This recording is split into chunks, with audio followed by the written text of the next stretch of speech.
प्यारे देशवासियों, नमस्कार।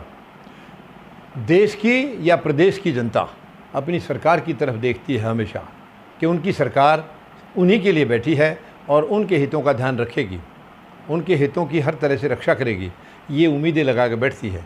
लेकिन जब सरकार अगर साजिशों की हो जाए या साजिश करने लग जाए किसी व्यक्ति की विशेष के साथ या किसी वर्ग के साथ, किसी कम्युनिटी के साथ, तो ये बहुत ही दुखद है, बहुत ही दुखद है।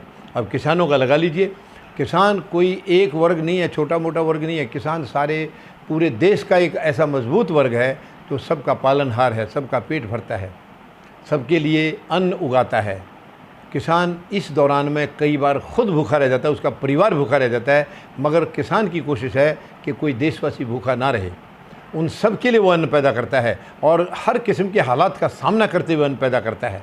कड़ाके की ठंड भी आती है खेती के दौरान, कड़ाके की बारिश भी आती है, गर्मी भी आती है। हर मौसम का सामना करते हुए किसान अपनी जिम्मेवारी पर डटा रहता है, पूरे देशवासियों का पेट भरता है वो।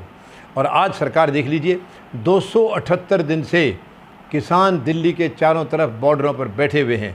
हालांकि किसान पूरे देश में बैठे हैं, मतलब देश भर में अपने अपने प्रांतों में, अपने अपने ज़िलों में, तहसीलों में, ब्लॉक में, अलग अलग जगह पर आंदोलन हो रहा है लगातार। लेकिन दिल्ली के चारों तरफ बॉर्डरों के ऊपर बड़े बड़े जत्थे बैठे हैं, बड़े बड़े देश भर के जत्थे हैं, जिसमें ज़्यादातर नज़दीक की स्टेटों के हैं, यानी पंजाब, हरियाणा, उत्तर प्रदेश, उत्तराखंड, मध्य प्रदेश, राजस्थान, यहाँ के ज़्यादा हैं। क्योंकि बाकी दूर वाले उनको आना जाना थोड़ा सा मुश्किल है, तो इसलिए उनके कभी एक हफ़्ते के लिए, कभी 10 दिन के लिए ऐसे 4-5 आदमी का, 10 आदमी का गुत्था आता है और वो फिर चले जाते हैं। लेकिन अपने अपने स्टेट में, अपने अपने प्रांतों में ज़िले वाइज, ब्लॉक वाइज, तहसील वाइज उनके धरने लगातार जारी हैं। अब देखिए, 278 दिन से अब तक सरकार ने इनकी एक नहीं सुन ली है।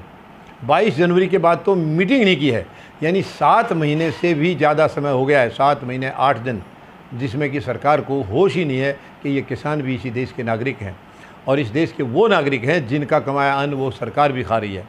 ये कितनी दुख की बात है, कितनी चिंता की बात है ये। बल्कि साजिश के तहत इस आंदोलन को कमज़ोर करने की लगातार कोशिश में है सरकार, चाहे बीजेपी की सरकार जहाँ जहाँ राज्यों में है, प्रदेशों में है, वो भी, और केंद्र की भी। इनकी हमेशा कोशिश रही है कि किसान को किसी तरह अलग थलग कर दिया जाए, किसान को किसी तरह बाकी देश से अलग कर दिया जाए। ये कोशिश है इसकी, आंदोलन को कमज़ोर करने की साजिश रचते रहते हैं। कभी भी इन्होंने ये नहीं समझा है कि जब किसान को ये नौबत आ गई है कि अब बताइए 9 महीने से ज़्यादा समय हो गया है और वो आंदोलन कर रहे हैं लगातार, इसका मतलब इसका सचमुच इसका नुकसान है। अगर किसान का फ़ायदा होगा तो वो क्यों आंदोलन करेगा? आंदोलन क्यों करेगा? आंदोलन इसलिए करना पड़ रहा है कि इसका नुकसान है, इसकी बर्बादी है। ये काले कानून हैं कृषि के, ये किसान के भले के लिए नहीं है, ये बर्बादी के हैं। तो किसान ऐसा मौका क्यों देगा कि वो अपनी बर्बादी खुद कराए? तो ये मेहरबानी करके इस सरकार को कम से कम इंसानियत पर आना चाहिए, इंसानियत दिखानी चाहिए, मानवता दिखानी चाहिए कि आप शहंशाह नहीं बन गए हैं यहाँ के, आप यहाँ के तानाशाह बन करके जो देश में हरकत कर रहे हैं, ये देश बर्दाश्त नहीं करेगा, बिल्कुल भी बर्दाश्त नहीं करेगा। ये आपको हर हालत में तमीज़ से बात करनी होगी किसानों से और काले कानून को रद्द करना होगा। MSP की लीगलाइज तरीके से गारंटी देनी होगी, कानून बनाना होगा लिखित में, और स्वामीनाथन आयोग की रिपोर्ट भी लागू करने की ये बीजेपी सरकार बनाने से पहले बहुत लंबे वादे करके आई थी, वो भी इनको लागू करनी होगी। उससे पहले किसान बिल्कुल कोई समझौता नहीं करेंगे, किसान यहाँ से नहीं जाएंगे।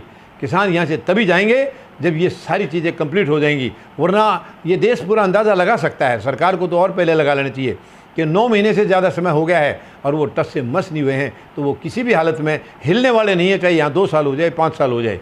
किसान ये जो अपने मकसद लेके आए हैं, जब तक वो मकसद पूरे नहीं हो जाते हैं तब तक किसान यहाँ से वापस नहीं जाएंगे, बिल्कुल नहीं जाएंगे।